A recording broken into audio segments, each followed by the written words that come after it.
Apreciados estudiantes, bienvenidos a la sesión número 2 de su programa de bioquímica, la cual es titulada Principios de amortiguación fisiológica del pH.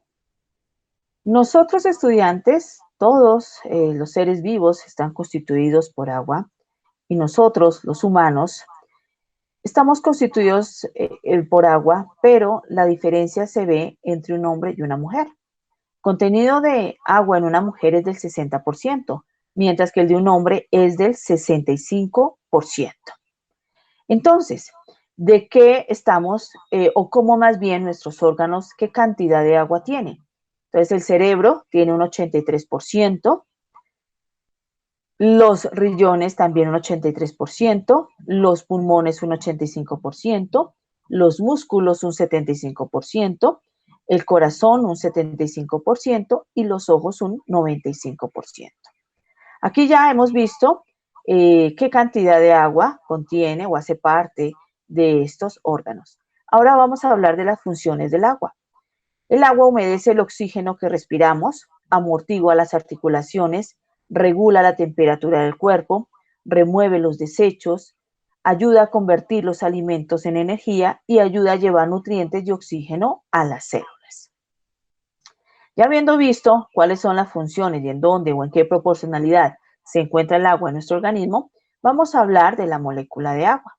La molécula de agua está conformada por dos bioelementos primarios, el oxígeno y el hidrógeno. Esta molécula se conforma mediante un enlace polar y cuando hay un proceso de ionización, la molécula se va a ionizar en un ion hidronio y un ion hidroxilo. Lo mismo sucede cuando se ionizan dos moléculas de agua. Sus productos de ionización es un ion hidronio y un ion hidroxilo.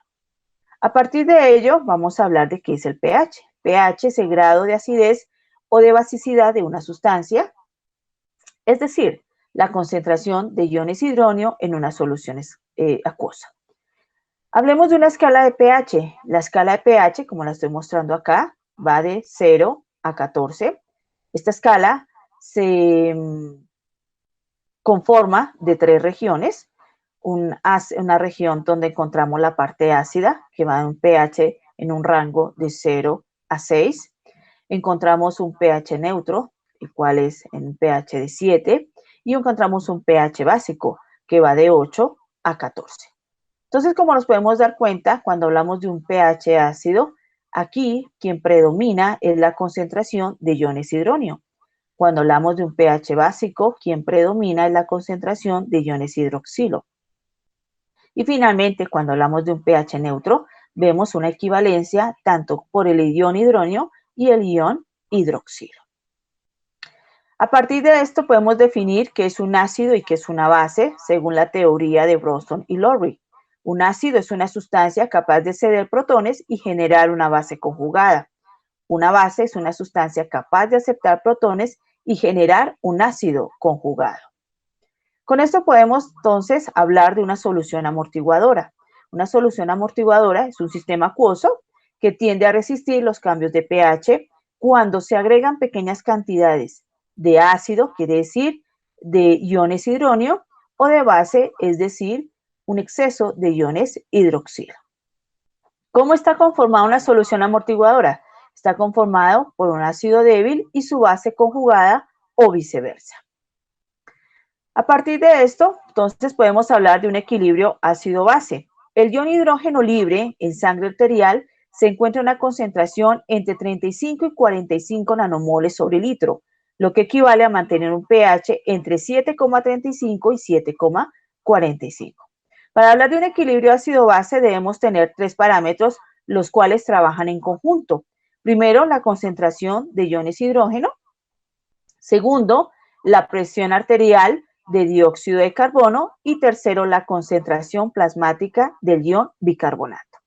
En este cuadro que yo diseñé, quiero pues mostrarles los valores de referencia para cada una de las variables anteriormente dichas y qué se define. Hablemos del pH. pH, la primera variable, tiene un rango de normalidad de 7,35 a 7,45. ¿Qué determina? Determina la acidez o alcalinidad en la sangre en relación al ion hidrógeno. La segunda variable es la presión parcial de dióxido de carbono. Tiene un valor de referencia entre 36 y 44 milímetros de mercurio. Indica la presión parcial de dióxido de carbono en la sangre, es regulado por el pulmón y promueve para medir la existencia de un desbalance ácido-básico respiratorio. Finalmente, la tercera variable, que es la concentración de bicarbonato, se tiene valores de referencia de 22 a 26 miliequivalentes por litro. Entonces, aquí vamos a ver los niveles de bicarbonato. Este regula o es regulado por el riñón y ayuda a determinar el desbalance ácido-básico a nivel metabólico. Aquí también esta tablita es diseñada por mi persona, entonces donde yo quiero mostrarles qué pasa cuando hay una alteración en ese equilibrio ácido-básico. Ese desequilibrio lo podemos clasificar tanto metabólico como respiratorio. Si hablamos de metabólico, vamos a hablar que hay una modificación en la concentración de bicarbonato, y si hablamos de respiratorio, hay una modificación en la presión parcial de dióxido de carbono. Existen 4 desequilibrios, entonces vamos a hablar del primero, la acidosis respiratoria. Aquí está la interpretación. ¿Cuándo se da esta acidosis respiratoria? Entonces se da cuando hay un incremento en la presión parcial de dióxido de carbono, lo que provoca una disminución en el pH y por ende un incremento en la concentración de bicarbonato. Segundo desequilibrio es la alcalosis respiratoria. Es la disminución de la presión parcial de dióxido de carbono, lo que genera un aumento en el pH y disminuye la concentración de bicarbonato. El tercer desequilibrio es la acidosis metabólica. Aquí vamos a ver la disminución de la concentración de bicarbonato, lo que provoca una disminución en el pH y por ende en la presión del dióxido de carbono.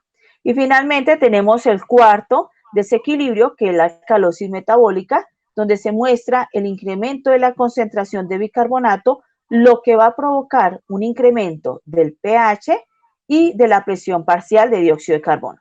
Cuando esto sucede, ustedes, profesionales de la salud, tienen que aprender a interpretarlo. ¿Dónde encuentran todas estas variables?